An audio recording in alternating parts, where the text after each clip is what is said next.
Bismillahirrahmanirrahim. Assalamualaikum warahmatullahi wabarakatuh.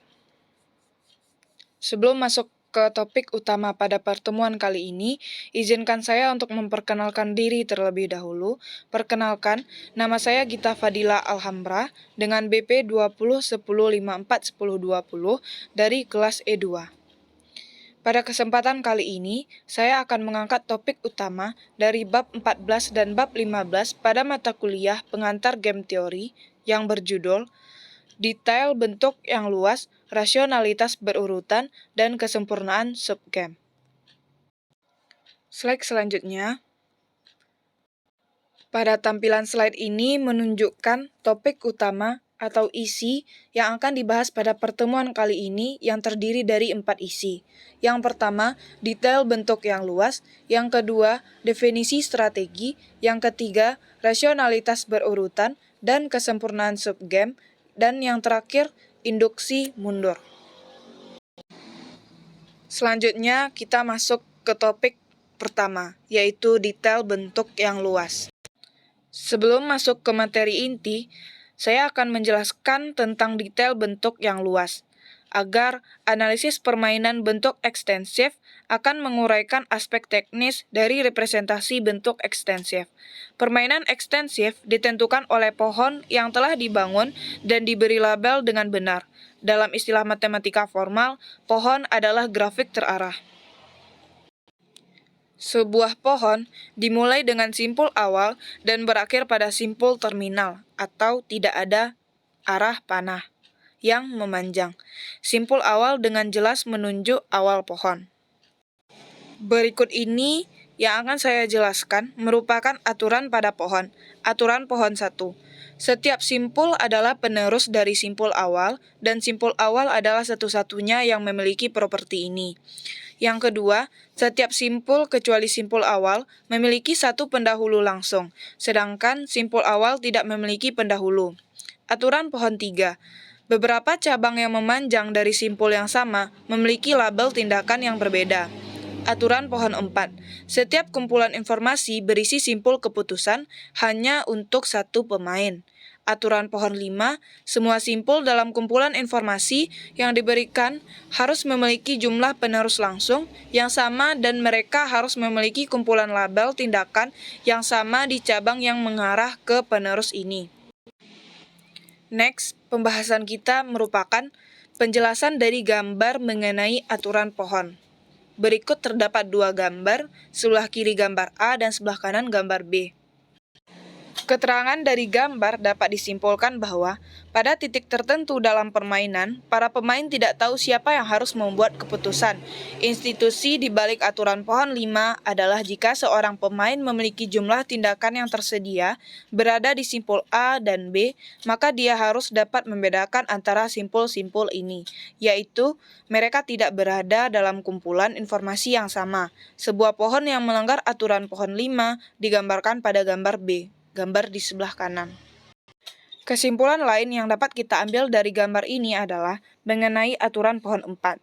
Tidak masuk akal untuk memiliki, katakanlah, kumpulan informasi yang bersimpul A dan B jika A adalah simpul keputusan untuk pemain 1 dan B adalah simpul keputusan untuk pemain 2 seperti yang ditunjukkan gambar di atas.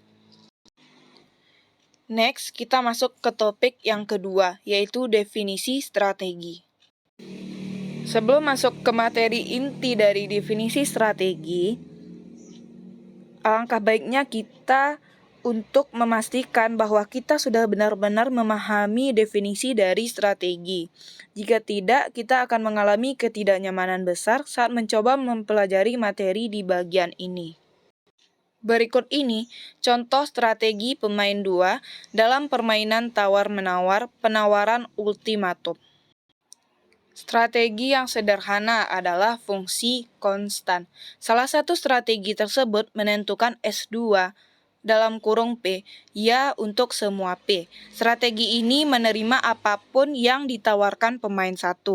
Jenis strategi lain untuk pemain 2 adalah aturan memotong yang akan menerima harga apapun pada atau di bawah nilai memotong P dan sebaliknya akan menolak. Untuk nomor tertentu P, strategi ini ditentukan oleh gambar di bawah ini. Slide selanjutnya. Kita masuk ke topik yang ketiga, yaitu rasionalitas berurutan dan kesempurnaan subgame. Pada topik ini, analisis kita tentang perilaku rasional berpusat pada bentuk normal, di mana kita menguji strategi dan fungsi imbalan. Meskipun konsep bentuk normal berlaku untuk setiap permainan, karena bentuk ekstensif dapat diterjemahkan ke dalam bentuk normal. Mereka paling meyakinkan untuk permainan di mana semua keputusan pemain dibuat secara bersamaan dan mandiri. Maka, untuk melihat bahwa ada beberapa hal menarik mengenai perbandingan bentuk normal dan ekstensif, pelajarilah permainan yang digambarkan pada gambar di bawah ini. Berikut ini perbandingan bentuk normal dan ekstensif yang digambarkan pada gambar berikut. Ada 2 perusahaan dalam permainan pasar ini, calon peserta sebagai pemain 1, petahana sebagai pemain 2. Petahana artinya dalam Kamus Besar Bahasa Indonesia adalah pemegang suatu jabatan, pemegang suatu kedudukan. Jika peserta tetap keluar, maka petahana mendapat untung besar dan peserta mendapat 0. Jika dalam perang harga atau tidak, atau jika calon peserta benar-benar memasuki industri, maka petahana harus memilih apakah akan terlibat dalam perang harga atau tidak. Jika perusahaan memicu perang harga, maka kedua perusahaan menderita. Jika incumbent mengakomodasi peserta, maka keduanya memperoleh keuntungan yang tidak seberapa. Gambar di bawah ini dapat kita ambil kesimpulan bahwa representasi bentuk ekstensif dan normal dari permainan pasar ini, sekilas melihat bentuk normal akan mengungkapkan bahwa permainan memiliki 2 keseimbangan nas dalam strategi murni. IA dan OP, keseimbangan sebelumnya seharusnya tidak membuat Anda kontroversial. Keseimbangan yang terakhir membutuhkan penjelasan. Pada slide selanjutnya, kita akan membahas mengenai rasionalitas berurutan. Rasionalitas berurutan merupakan hal yang penting dalam permainan karena pemain harus menunjukkan rasionalitas setiap kali mereka dipanggil untuk membuat keputusan. Ini disebut rasionalitas berurutan. Penjelasan mengenai rasionalitas berurutan adalah strategi optimal untuk seorang pemain harus memaksimalkan hasil yang diharapkan, tergantung pada setiap kumpulan informasi di mana pemain ini bergerak. Artinya, pemain I strategi harus menentukan tindakan optimal dari masing-masing pemain I. Bahkan, pemain I tidak percaya akan tercapai dalam permainan. Next, pembahasan kita merupakan topik kesempurnaan subgame. Pada topik kesempurnaan subgame, karena prosedur induksi mundur hanya dapat diterapkan pada kelas permainan yang terbatas, maka kita harus mulai dari dasar yang berbeda untuk merepresentasikan rasionalitas sekuensial secara umum. Salah satu arahan yang bermanfaat adalah memulai dengan konsep keseimbangan nas dan kemudian memikirkan penyempurnaan berdasarkan pertimbangan rasionalitas sekuensial. Dengan kata lain, untuk setiap permainan tertentu, kita dapat menghitung semua ketimbangan nas dan kemudian menghilangkan kesetimbangan yang melanggar rasionalitas sekuensial. Berikut ini penjelasan dari kesempurnaan subgame. Diberikan permainan bentuk ekstensif, sebuah simpul X di pohon dikatakan memulai subgame jika tidak X atau penerusnya tidak ada dalam kumpulan informasi yang berisi node atau simpul yang bukan penerusnya X. Subgame adalah struktur pohon yang didefinisikan oleh simpul tersebut X dan penerusnya. Ambil simpul apa saja X dalam bentuk ekstensif. Periksa kumpulan simpul yang diberikan oleh X dan penerusnya. Jika ada simpul yang bukan merupakan penerus dari X tetapi terhubung ke X atau salah satu penerusnya dengan garis putus-putus, lalu X tidak memulai subgame.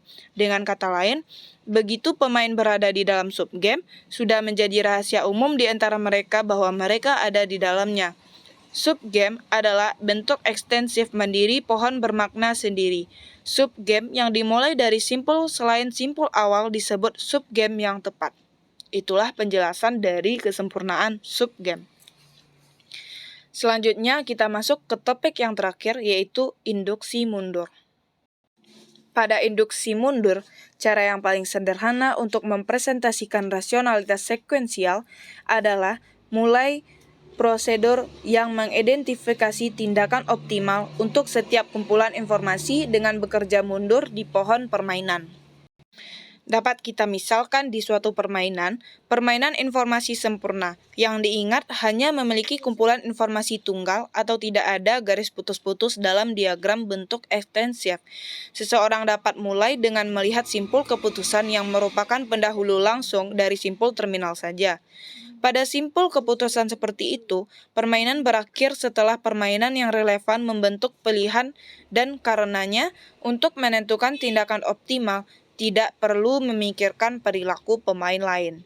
Pada dasarnya, pemain yang sedang bergerak memiliki pilihan di antara beberapa simpul terminal dan diasumsikan bahwa dia akan memilih tindakan yang memaksimalkan hasil.